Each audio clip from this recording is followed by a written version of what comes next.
Hi, it's me again, Tom Fontana. Welcome to another exciting chapter of On the Rocks, where a guest and I talk about the joys of bourbon. And tonight, I'm happy to say that my dear old, and I mean old, friend, Don Scardino is my guest. Now, Don is a brilliant director, but we'll get to that later. He was also, for a very, very long time, a wonderful actor on Broadway, movies, television. On stage, he played Jesus Christ. What did you play? How many times did you play? How many? Over 1,000 performances in Godspell. I was crucified 8 times a week. 8 times a week, the man, and he's still here to talk about it. It's remarkable. So, welcome. Thank you. And By the way, I'm glad to be here because when I heard it was called On the Rocks, at first I thought it was about our careers. So I'm happy to find out it's about bourbon. Speaking of bourbon, Yeah, speaking of. this week we are going to be drinking Angel's Envy, an incredible bourbon. And I just want to go on record as saying none of these bourbons are paid announcements. We're not getting any money for doing this. This is purely an addiction. Okay? So, Don. Yes, sir. I'm going to pour you a glass of Angel's Envy. Yeah, you know, Tom, there's one problem. I don't drink bourbon. You too. Sorry. I hesitate to ask this because the last 2 times I got writer's tears as an answer of what they preferred. And I love writer's tears, but I'm hoping you're a little more, I don't know, nuanced in your tastes. I am, as a matter of fact. It's a drink I've been drinking my entire adult life, really. It goes down nice, it's smooth, popular, so you can get it anywhere. Yeah. So I would like a glass of chocolate milk. Chocolate milk. I hate to say this, I don't have any chocolate milk. What? But so what else would you drink if not chocolate milk? Well, I would say actor's tears, but they're everywhere. So I would Hard say to get them in the bottle. a glass of red wine. You have red wine, I would assume. That I have. My father was a wine salesman back in Buffalo, but I purposely learned nothing from him about wine. That So looks here lovely. you go. There you go. And All right. meanwhile, I'm going to pour myself some fabulous Angel's Envy. So Right. anyway, All right. we can't touch glass, but we can say a salute. Salute to you. Here's to you. Or as they say in Sicily, mazel tov. So, That's good. is it good? Yeah, really good. You know, Smooth. like I said. It's almost as smooth as chocolate milk. So, next Sunday on Tom Fontana Presents, the Substack channel that David Launder and I post whatever we feel like, we are going to show a short film that you and I made. I wrote it, you directed it, Irene Burns produced it, called The Family. Now, talk a little about why we did this film. Jonathan LaPook. The fabulous Jonathan LaPook, doctor extraordinaire. He's on Sunday morning. He's on, all the CBS shows whenever somebody gets sick, and more than that. But anyway, he working at NYU Langone, where he is a doctor in residence. He created this thing called the Empathy Project, and one of the things he wanted to do was address the issue that people were coming out of medical school and they were very well equipped to be doctors, but they didn't have the human touch quite. The empathy gene was not quite operating, and it's something you can't quite teach, but he thought perhaps a film that would sort of dramatize and illustrate. He came to me and he said, would you be interested in writing something? His father-in-law is Norman, God rest him, Norman Lear, And Norman, I mean, was a god to me, and still is a god to me. And he, I think, suggested to John that he call me.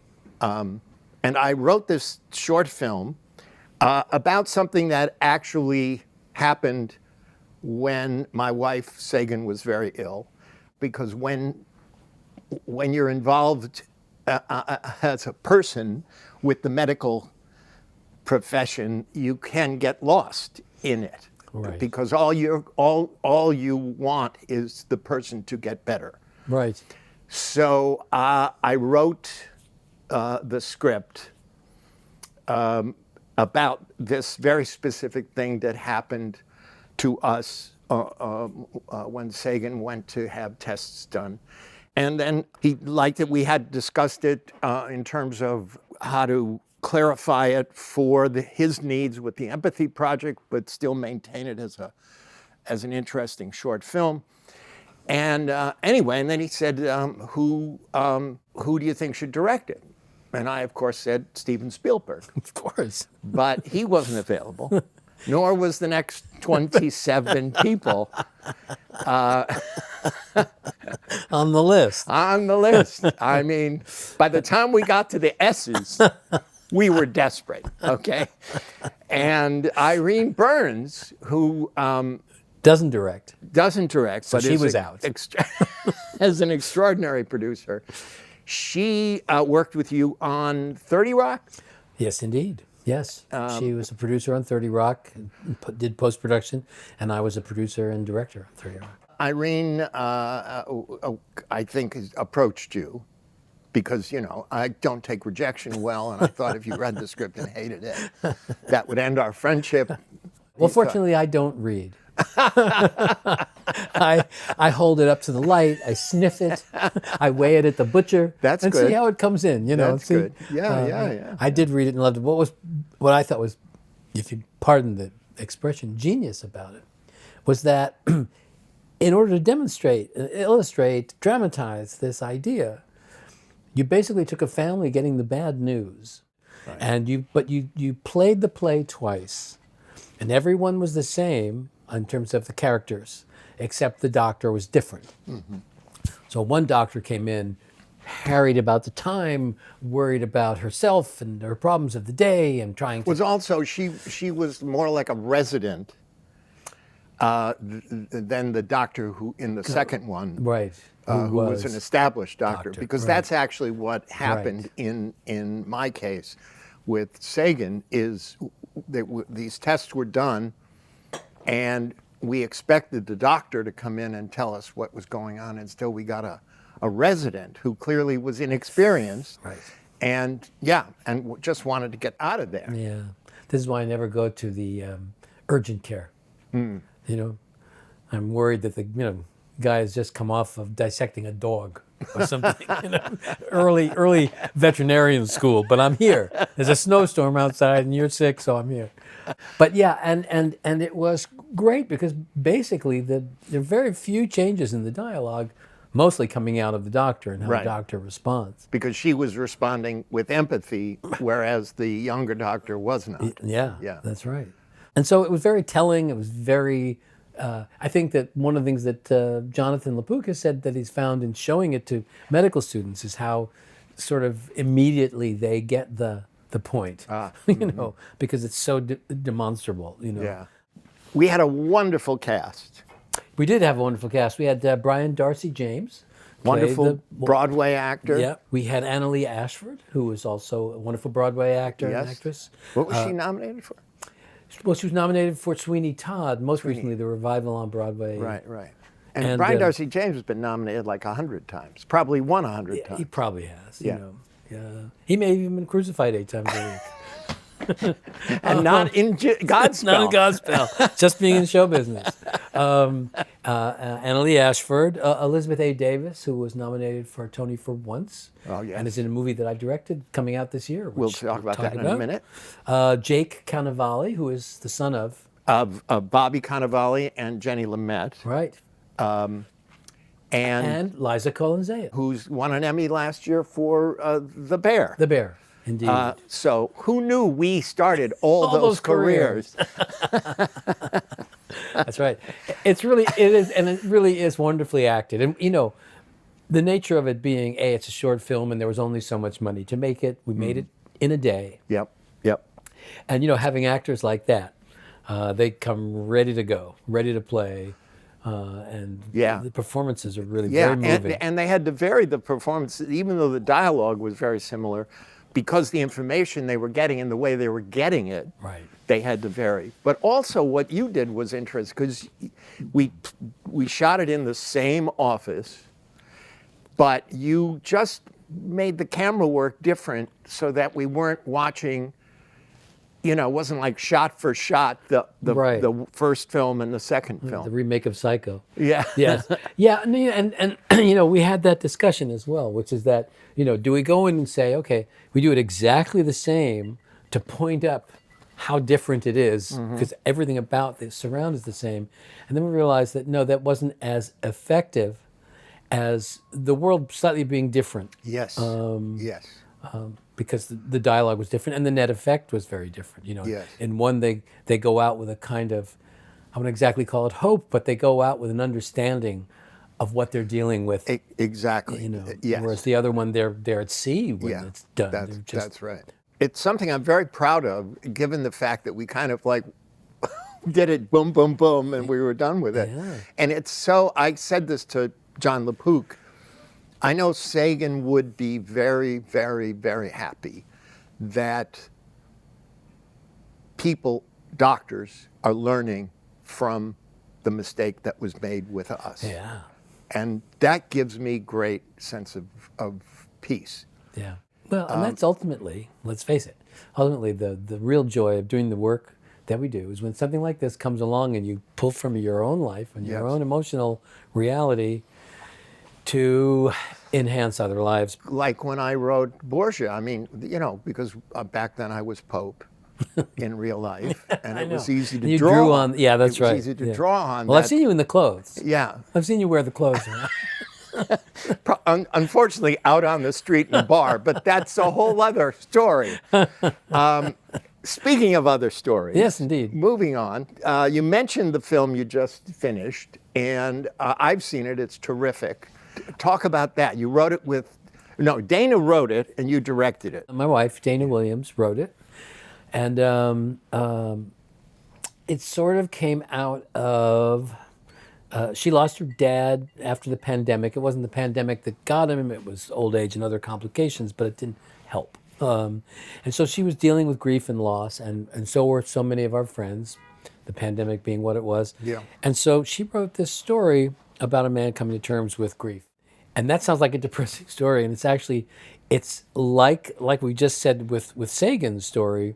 She took that story and sort of makes you see how it's possible to deal with grief. Yes. And how we climb out of very much grief, the emotional hole that grief puts us in. So not only does she want me to direct it, but I've been a songwriter and a guitar player since I was knee high to a duck. So the duck's knee or your knee are very low. They're very low. Yes. So she asked me to write some songs and to adapt a couple of my other songs for it, because one of the characters is a singer-songwriter. Yeah. But what happens in the movie is a man played by Michael O'Keefe who's dealing with this Wonderful. grief. Yeah. She finds out that he writes poetry and aside for himself, and she starts putting them to music. And some of these songs go viral, and on her little tour that he's driving her around, and he becomes a little mini celebrity himself. But what happens is, through the exposure of those feelings, he begins to deal with them. So it's got a lot of music. It's got 7 or 8 songs in it, original songs. A couple written by Elizabeth Davis and a couple written by me. And I also scored the movie, which I had never done before because we had no money left. It was a very low budget film. So that comb and tissue paper section is really extraordinary. It's effective, isn't it? I mean, Yeah. who would have thought? Yeah. Who would have thought? Yeah, and in a duet, no less. So, yeah. Unfortunately, we could afford a comb. We were actually stretched the budget for the tissue paper, but the comb we had. But you had 2 combs and 2 pieces of tissue paper. Yeah. That's Yeah. I know. I mean, Marvel movies don't have that kind of sound to them. Not since the Harmonicats. Okay, generational reference Yeah. number 44. No one's going to get that one. No.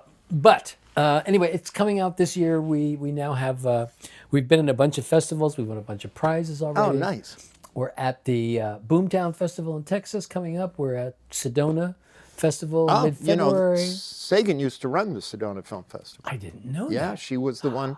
She picked all the movies, and for years Oh my she did God. it. Well, I like that Yeah, little yeah, synergy. yeah. Wow, that's great. Yeah. Well, I'm excited about that one, actually, most of all, because I like Sedona. Oh, it's great. It's good. It's great. And I just think the crowd that it draws is really interesting, and Yeah. I'm looking forward to the response to the film. Yeah. So that's Michael O'Keefe and Elizabeth Davis, who is in the Empathy Project film, Yes. The Family. Epatha Murkison from Law and Order. God, I love her so She's much. amazing. I mean, I love all the actors in it. Michael O'Keefe is one of those actors. I used him a lot in City on a Hill. He's one of those actors that, broke out big when he was a 12-year-old, however old he was in Great Santini. Yeah, 20 or something. And now he is so matured into his style and into his acting abilities. I mean, he always had it. It's just that it's so great to see an actor who really matures into their careers, Yeah. And yeah. Epatha, I just adore her. I've known her forever. And anybody else in it that we would? Will Chase, who was a Broadway star and nominee for a number of Broadway shows. He was in my Broadway show, Lenin, but he was also... You did a show about the premiere of Russia? Yes, Vladimir Lenin. Wow. Yeah, a lot of song and dance. A lot of laughs. A lot of fun. And Emily Donahoe, who is married to Michael O'Keefe in real life. That's right. And, people like Mary Beth Peale and Chuck Cooper, people I've worked with for a long time. Yeah. So we had a lot of friends. It was a lot of friends and family. And where did you shoot it? It was in the country somewhere. Yeah, it was in the town of Gardner, which is where Robert De Niro lives. And it's just outside New Paltz. Uh-huh. So we needed, it's a little bit of a road movie. I've only been to Old Paltz, so I don't really... It's falling down. You should try the new one. All right, maybe next time. So we shot it here. For you filmmakers out there, there's a great tax rebate that one gets now for shooting in New York, and if you go further and further upstate, you go. That's right. And you use local vendors, and That's I right. think we're getting somewhere between a 33 and 35% rebate on our production costs. That so is excellent. it's great, and it spurs, it Yeah. incentivizes the whole thing. Yeah. Because, I was one of the people who was going to Albany to secure the film and television rebate. And the response from the assemblymen and women and senators who were not from New York City Yeah. were like, from Oswego or Canandaigua or some other misappropriated Native American name. They would be like, well, we don't want to pay for, my constituents don't want to pay for Tom Cruise's $12 million salary. And I was like, no, this is not about that. This is about middle-class artists who we want to stay on the East Coast because the only alternative they have is to go west, young man. Yeah. And getting them to understand that. But the other weird thing funny thing that was every single one of these people who complained about funding film and television, as I was leaving their offices, would go, by the way, my daughter's an actress. Oh, of course. My son-in-law is a composer. My brother has a screenplay. Yeah, right. And I'd be like, sure, yeah, give me the thing, yeah. I mean, which only speaks to the effect that our business has, not just in cities, but in rural America and beyond. Well, I have this saying now that's like all filmmaking is local. Yeah. It's like all music is local. People go down in their basement and they record something, put it up on Spotify, Yeah, and it either that's takes or doesn't. And the same thing with film. Filmmakers don't want to stay in LA anymore, don't want to stay necessarily even here. They want to be upstate or downstate or in Jersey or wherever. And, and they also address local subjects. They obviously hire local actors, local craftsmen, local vendors.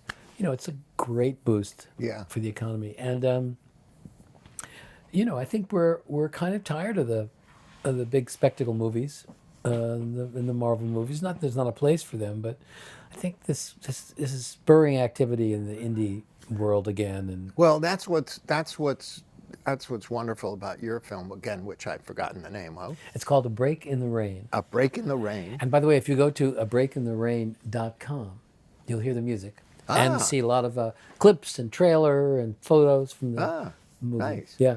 That's what I was just going to say is, I mean, Marvel movies are what they are, and they serve a purpose in their own way. Yes. But a film like yours is a film that, it really goes for the heart, and it really understands that there is another sensibility that people want.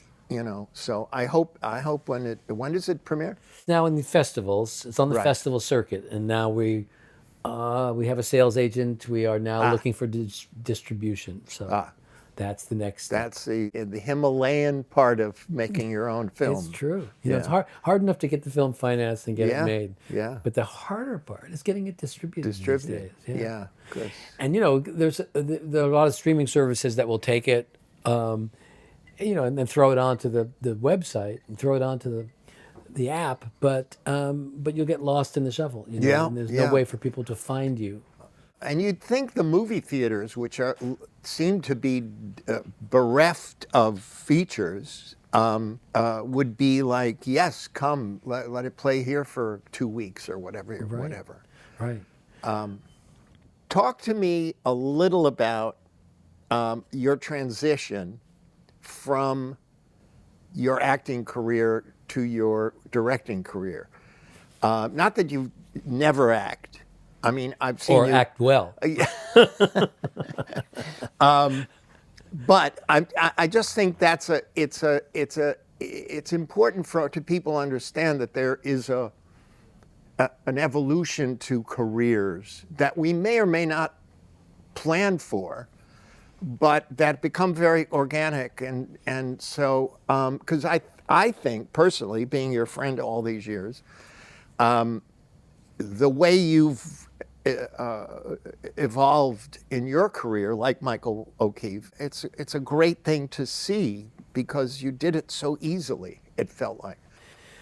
Yeah, it's funny. It's like, I think in a way, if you're open to not following the expectation that you have for yourself. In other words, there are a lot of people who go into our business, let's say as an actor, and they're talented.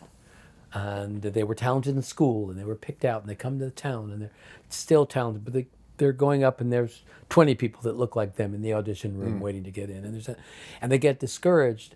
And it's like you want to be open to the fact that your insides, your soul is telling you belong in this profession or in this art, and maybe it's not to be here, maybe it is to be behind the camera in some other way, on the crew in some other way, be part of the world of Just storytelling. not a writer.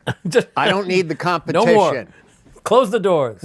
But no yeah, more writers. But to be part of the storytelling, and one of the things I realized when I started directing was that, when you're an actor, it's all about me. But you get on the other side and you realize, everybody here is involved in the storytelling. They all see themselves and see their roles as part of the storytelling. That's right. Whatever their job That's is. right. On the Now, I remember you telling me a story, and you may have been bullshitting me, but you were nominated for a daytime Emmy for Best Juvenile, and you were 40 years old. Close. Am I remembering Yeah, that? very close. Very close. I was in my 30s, and I was nominated for the under 24 category. I was close, creeping up on 40. And it's so funny because I was acting on a soap opera, Another World. And I That had, Linda Laundra. It's Linda was Laundra produced. And that's how I know Linda Laundra and David. Yeah. And I took the job on Another World because I'd been directing theater. And I wanted to make this transition. And they came to me because another friend of mine was one of the writers and said, "We've written this part for you. You got to come on." I said, I'm not acting. I'm not going to act for a while because I want to just direct and I don't want people to misunderstand what I'm doing. And they kept coming with money and money and money. And I kept saying, no, it's not what I want. And finally they said, okay, we'll let you direct one at the end of a year. Yeah. I said, okay, that with the money and the money and the money. I went, okay. So I figured this was, I learned the skill set about multicam, using the four cameras. And stuff. Yeah. So about 6 months into See, that's exactly what you're saying, though. You understood that there was an opportunity, even though it was taking you back in a direction you weren't interested in going, Right. but it was going to open another door. That's right. And to be aware of that and not be so rigid about what you think you want to do. Yeah. And so about 6 months into my contract as an actor, and I'm now watching all the camera guys and watching the director's work, another friend of ours who became a friend of mine but was a friend of yours named John Weitzel Oh, yes. comes in to produce Another World. Yes. And he calls me in and he says, I'm firing you. This is like 2 days after he arrived. I said, I'm sorry, what? He said, yeah, you're out. I saw you in Godspell. You're too old to play opposite Jane. So I'm firing you. You know, John, wonderful human being, has the tact of, Well, I don't know who. I will say this. He needs to watch The Empathy Project.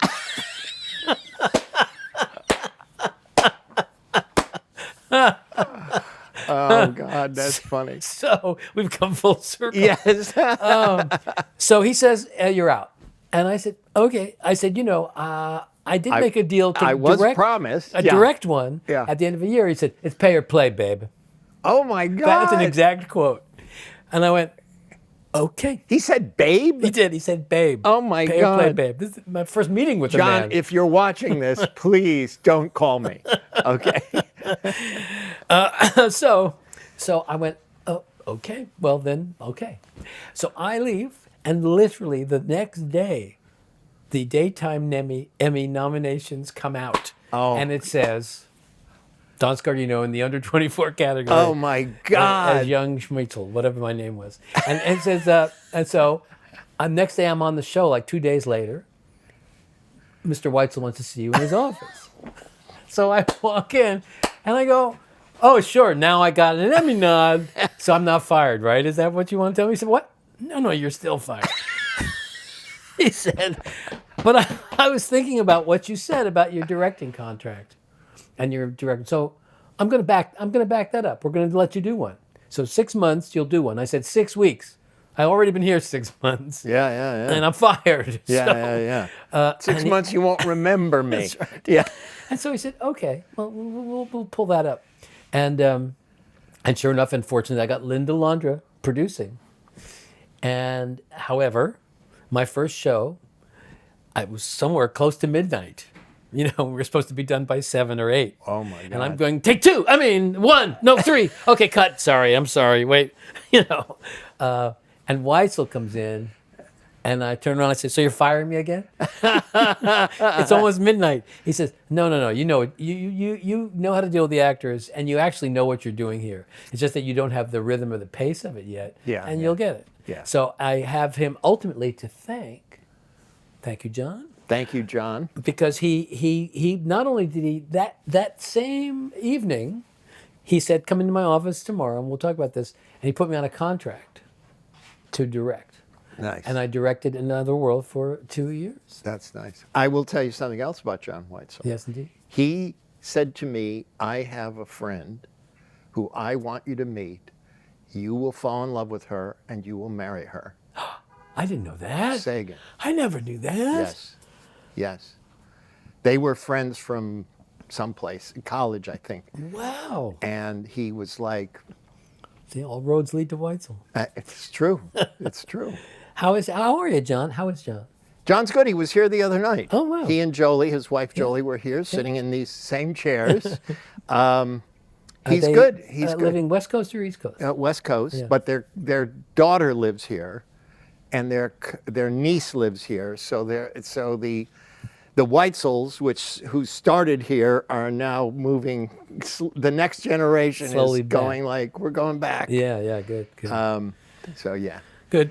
So that is the long-winded story about how that transition happened. I remembered enough of it to know that you were so like, I cannot be nominated for the Emmy.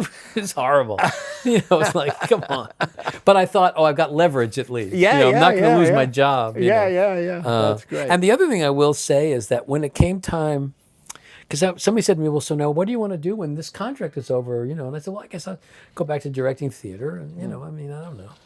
Well, don't you want to direct movies? And, yeah, but how do you do that? I don't know. And I got a call from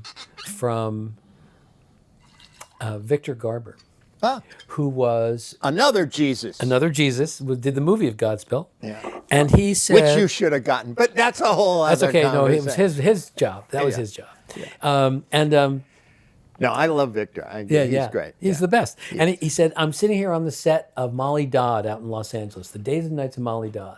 And he says, Blair Brown and David Strathairn. Yes, Yep. and written by Jamie Tarsis. Jay Tarsis. Jay Tarsis. Yes, Jamie Jamie's was dad. his daughter. Yes, Yeah. that's right. And so Victor says, so Blair and I are talking.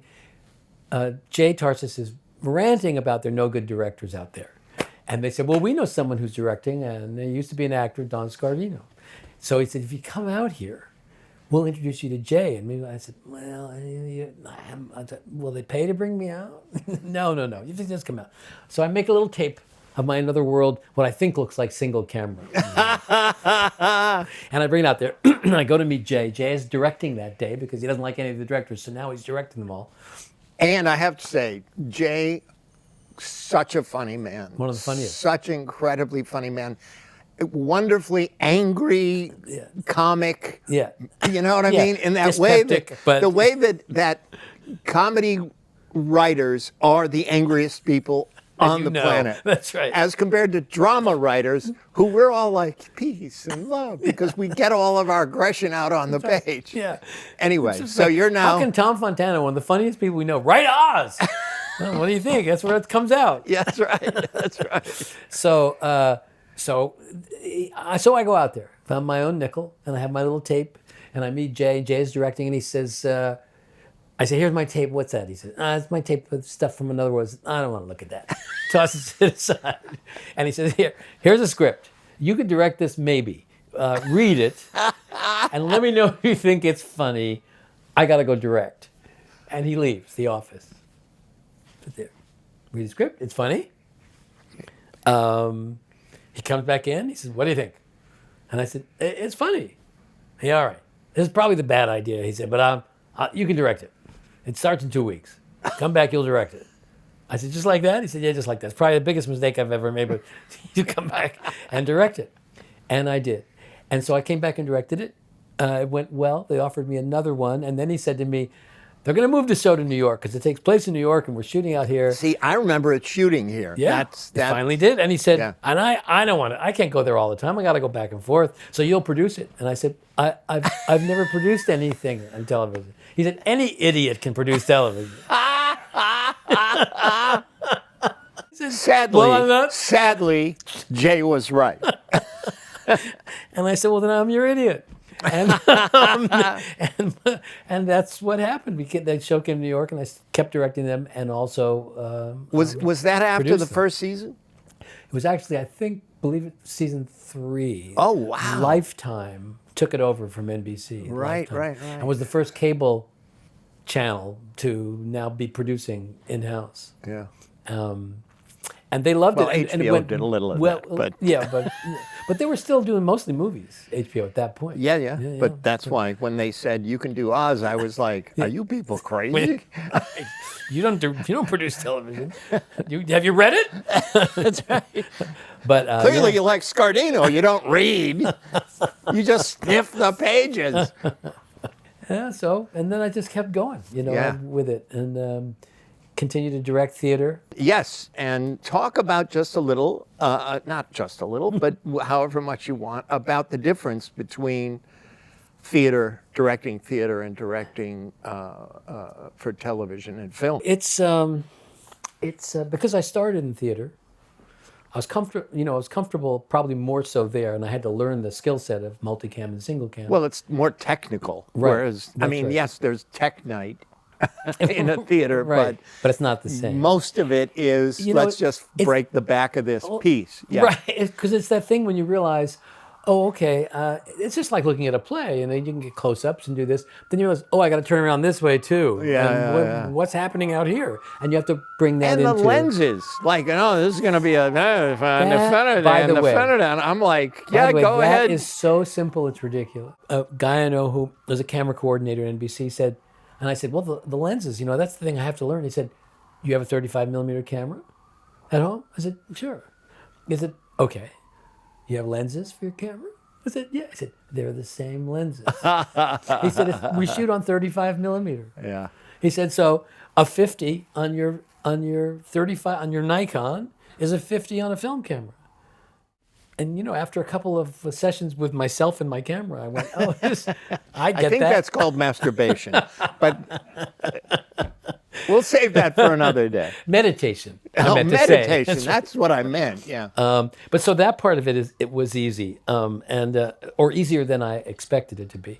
Yeah. And the other thing is that what you realize is, I remember once telling an actor who did mostly theater and came on a television show I was directing and was overplaying, they had two balconies. Oh, yeah. And I said, okay, just for a moment, I can tell you do less, and none of that.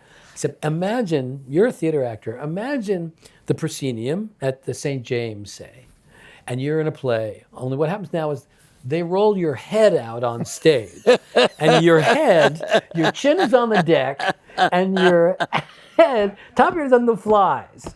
That's called a close-up. Ah, I love And it. imagine, all you have to do, you don't have to go on camera, and if your head is this big, all you got to do is think it. It's so funny you say that because obviously over the course of years, I've had the same conversations with actors from the theater who's saying but I remember doing Borgia.